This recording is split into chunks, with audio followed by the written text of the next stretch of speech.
So in order to, of course, make the pose, we have to see what kind of pose we have. And here it is, our pose.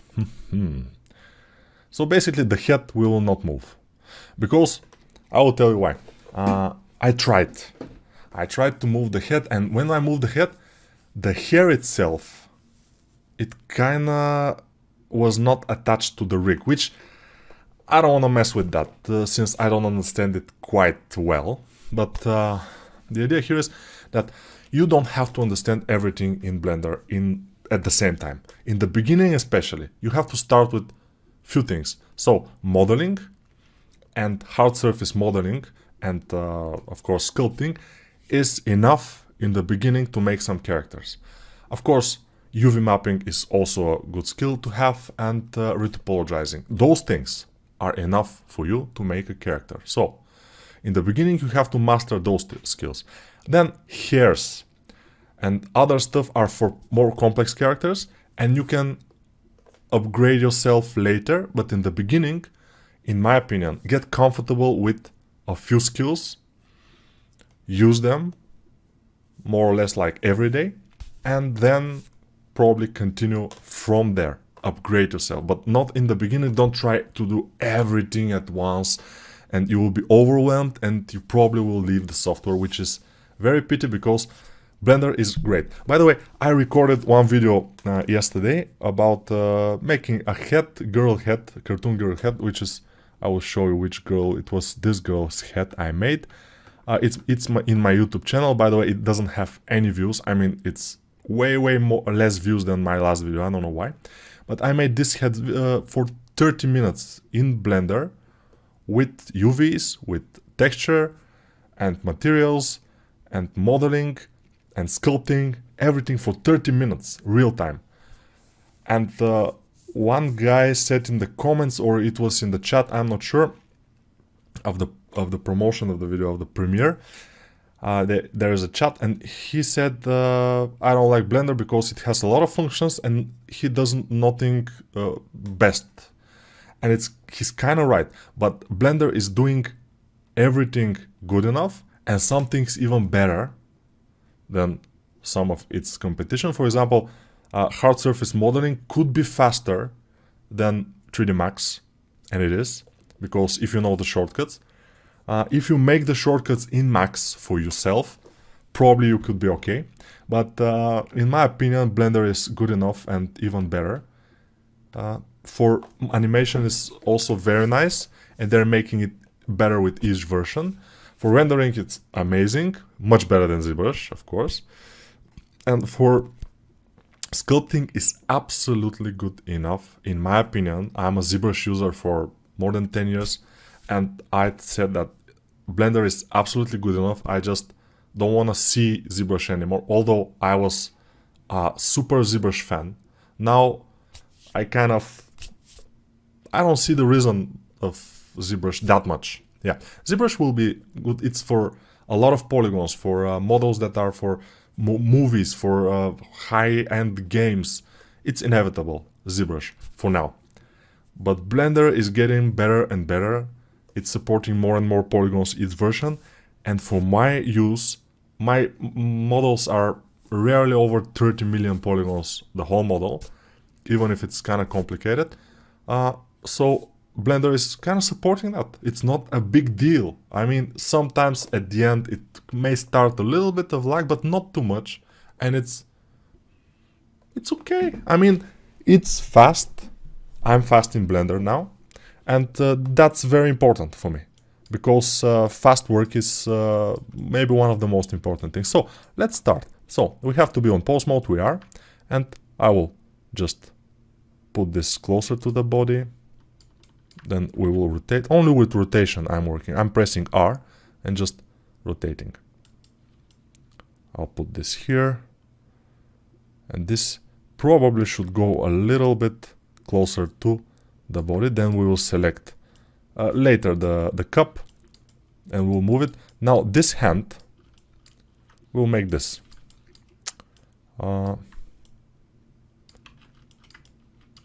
will make this. Then we will make this. just to make a little bit of a pose of the hand to show you how to make pose of the hand. And basically, since now here we are making this of our high poly, this is our high poly basically, and we are able to move it with those things. It's amazing, it's very nice. Most of the time you will have to rig a low poly, which is easier and faster. By the way, it's not faster, it's the same process, but the idea is that probably Blender will work a little bit faster with the low poly than the high poly, which is absolutely normal. I'm rotating from all angles just to find my angle exactly what I want. And this is going great. You can see he is showing us something. He wanna show us something, this guy. I don't know what it is, but it's very important. It's very important. Okay. Important things, yeah. Okay, I think our guy is showing us pretty important thing. Let's see it more closely, like this. Or even rotate it. If you rotate it like this, it will be problematic when you start rotating it more like, you know, hello guys, what's happening? What is this? No, let's put it in the pocket. It will be just for the good of everybody. I mean, in the pocket it will be for the best. So I'm rotating, and now I'll have to rotate again, and just to see what rotation will be the best, we just have to experiment. It's not, nothing is written in stone. I'll have to rotate also this, but we will know, only the guys who are taking this course will know what he's actually holding in his pocket, the pose of his hand, because I would try to not show that in the promo video. I'm not promising, I'm not sure that I will be able to not show it in the promo. I can kind of show the hand a little bit, and then I can put the pocket around it. We'll see how it will go. And I'm working only with rotation, as I told you. Now it's pretty nice. We can work it out later with sculpting. We can sculpt it basically a little bit after the fact. But it's very nice that we can do this things. Maybe I can move it backward a little bit. Hopefully. I'm not sure how it will go, but this. And we can show and then forward. Yeah, it's not very visible. I'm not seeing very much what I'm doing, because the bones are in front, but otherwise if they're not in front, I cannot see them too, so it's better to have them this way. Maybe it should go a little bit forward. I need to adjust it, and it's not a problem if the hand is a little bit visible here. I will rotate it and maybe hide it again with just the rotation of the this part, this bone that we have put, the little bone here, and it's good that we have this bone there. So let's see now. This, we can rotate it forward so he can take the cup, rotate it like this, and we see a Terminator bones, but it's okay. By the way, the cup is pretty big, and he will not be able to just hold it like this. If you kind of look at this and see how small is his hand and how he is grabbing it only to the side, and how big is the cup, and it looks like he has smashed it so he can grab it. You see how it kind of impossible for him to grab it this way. In order to grab a cup, you have to grab it more than half of it, and he has grabbed less than half of its diameter, so he cannot basically grab it like this. But it's you know, even the best artists, sometimes they do some interesting things. By the way, what is this? What is this? Oh, this is a piece of the hand. Okay, no problem. Now we'll go back to object mode, select this, and I will move it a little bit closer to the body, and a little bit like this. And this will be how he will hold it. Probably I should make it smaller. So I will just, okay. Set origin to geometry. So right click and set origin because I want to make it smaller. And yeah, it was too much away. So see, it's too small. I want it to be bigger. So, but in order to be bigger, I need to make it work. So he cannot hold it like this. Basically, it's impossible. So let's go to the bones, to the skeleton. This is the skeleton. Control tab to go to pose mode. It's easier than just go from the top here. For me at least, if you want, of course. In the beginning, I told you, you can use not the shortcuts, but something else. I mean, the other things that I've shown. The other methods from the UI. Okay, this will be awkward if he kind of holds it like this. This is the back. Wow, it's just, no, this is not looking great. But it can rotate it like this, and then those have to be rotated maybe like this. Wow. This basically is breaking the hand. It's not looking good at all. So what we can do about it? We have to make it big, but we have to smash it. We have to smash the cup, basically, and it will be visible because we will make a turntable, and then it will be visible that we have smashed it, which is not exactly okay. So maybe we can do something. Maybe we can push the cup into its chest. Let's try that. Control tab, select both objects and move it and push it a little bit into its chest. And maybe we can even scale it on y-axis just a tiny bit, so it looks like it's smashed against his chest a little bit. So it's holding it more like this, like I'm holding it to my chest. So let's try that. Yeah, we have to find a solution here, and obviously just holding it, it's not exactly a big solution since it's not working. It was not working. It's just, and this, I don't like this thumb at all. So we'll try to move it back into normal position, kind of. Hopefully. I will even move it aside. Let's try to move the whole arm like this. Okay, this could work. We'll see. We'll see. Move it. Yeah, but the positioning of your arm, the posing is very important. If you mess up the pose and then render and stuff, and it looks like very unbelievable, and I've seen that.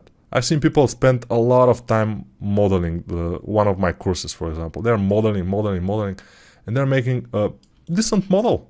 But then they pose it and just don't spend enough time. Because they are tired or whatever. You have to kind of respect your work. Don't be tired. I mean, you can be tired, but you can do it tomorrow. You can do it the day after that. No, just tomorrow. The day after that will not do. Let's see. If we go to armature and do this, let's see if we'll... But it's still in render. I don't want to see it in the render. Maybe it will not render anything. I like it. It's without the hand. It's amazing. But this hand is not looking good. The other hand we can fix. This one we have to work a little bit more on it. But this head, by the way, I have to go and see what is happening with this retopo head. Maybe there is a problem here. Show emitter. Okay, show emitter. I think is the problem here that we have. Yes, I basically have unchecked show emitter and the head disappeared in the render, which is great. Okay, I don't hate the arm now, but let's go to pose mode, and with this rotate a little bit forward, because what I want is for him to take it with the wrist too, which could prove to be a little bit of an issue, but we will try. So rotate here and take it a little bit more personal, maybe even more. So I will again rotate this forward. Yeah, it's a game of cat and mouse here we're doing. Down and on the side, because the sleeve is going too much into the cup. A little bit it's okay, too much is too much. And then like this. Alright. But what to do with... Yeah, this thumb, we have to kind of put it back a little bit like this. So he's holding his precious cup of, in this case, cup of dice. But maybe in the drawing it was not cup of dice, it was a cup of something much more valuable than one dice. Just a regular dice. Maybe we can move it a little bit up like this. And he's basically holding it onto his chest. He's just pressing it onto his chest. Because it's too big to carry. Maybe it's popcorns, who knows. But let's see how it looks with F12. F12 is your key for quick renders. And it's kinda look fine. I mean, I don't hate it, but I don't like it too much either. And the hand itself is a little bit crooked because of the not perfect rigging. Rigging is, I mean skinning. Skinning is the... oops, I'm moving it, which is not good. I have to rotate it. Skinning is what? The act of attaching the geometry to the bones is skinning. Rigging is putting the bones on their positions. So rigging and skinning are those two things that we need to do. So here we see he has a nice pose on this, and we'll see if we'll leave it like this or do it, but we have to decide now, or we cannot. I mean, at some point I will accept this and remodel some areas so it will look better, because now they don't look quite well, some of the areas. And we have to just accept this pose and be okay with it. And when we accept it, we cannot change it too much. We can change it a little bit by regular tools, but without the help of the rig anymore at some point, if we accept it. So we have to be careful with that. We'll see. But for now, let's end this video for now, and the next video we will accept, we'll see how it will work, and we will adjust a few things. Like the fingers, I probably will make them a little bit thicker, a little bit bigger. The hand itself, we'll see if I will make it a little bit bigger maybe. And I will make sure that this the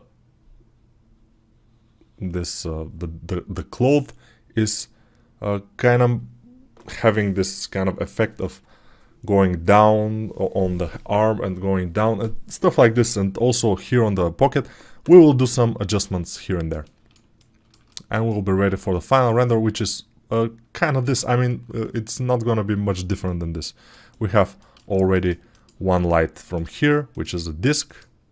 We have one light from the back, which is, I think, in this case was the sun or just a normal light. And we'll have to put a shadow catcher on the bottom, of course, and probably one more light, or we'll see. But the shadow catcher will be a little bit tricky, and you will have to come again and see what's happening, because even I don't remember exactly how it's done. Because in Eevee especially, in this render, Eevee, the real-time render, the shadow catcher is done by putting some things in order in the shading section here. Shading. Here. We'll have a few nodes and stuff like this, which doesn't have to scare you. It's just, you don't have to remember it. It's a thing that you have to go and look at again when you need it. And I think in Cycles, the shadow catcher is a little bit easier. But now, I don't know but why in Cycles we don't see our model. We have to probably, yeah, I probably will have to restart or just see what's happened later, because the whole model is hidden, not only something, just everything, which is what's happening. And the armature, in which I placed not to be shown in render, is shown in the render. No, let's see the render, by the way. Ah, in the render is shown. So something is wrong here. I don't know why. What? But we have even the fur here in the Cycles render, which is great. I'm not saying it's not great. It's great. It's fine. Here we have some issues on our sweater. But we'll see. And also this is not going into the pocket, as you see. It's going a little bit interesting. So maybe we have to fix this. But let's go to Eevee again. It's easier. Go to layout, because in shading it's a little... We can of course make sure we have more windows, and in one window we see our render, in the other window we are doing something, and we are just seeing the render, the final render, for example. But yeah, I think I've shown you how to do this. It's just you go to the most the end of the current window, which is around here. If you go down, it will not work, but on the corner you will have this crosshair, and then you can start moving sideways. And if you don't want this anymore, you can go either on the middle, press right mouse button and join areas, and then the area which is darker will be lost and the other will be okay. So we'll lose this one, no problem. Or easier for me is just to go again up and just slide it again with the crosshair. So yeah, basically. Okay, I will make some tests and decide if we're gonna use this pose or we will gonna make another one. But for now, see you again. Of course, see you again.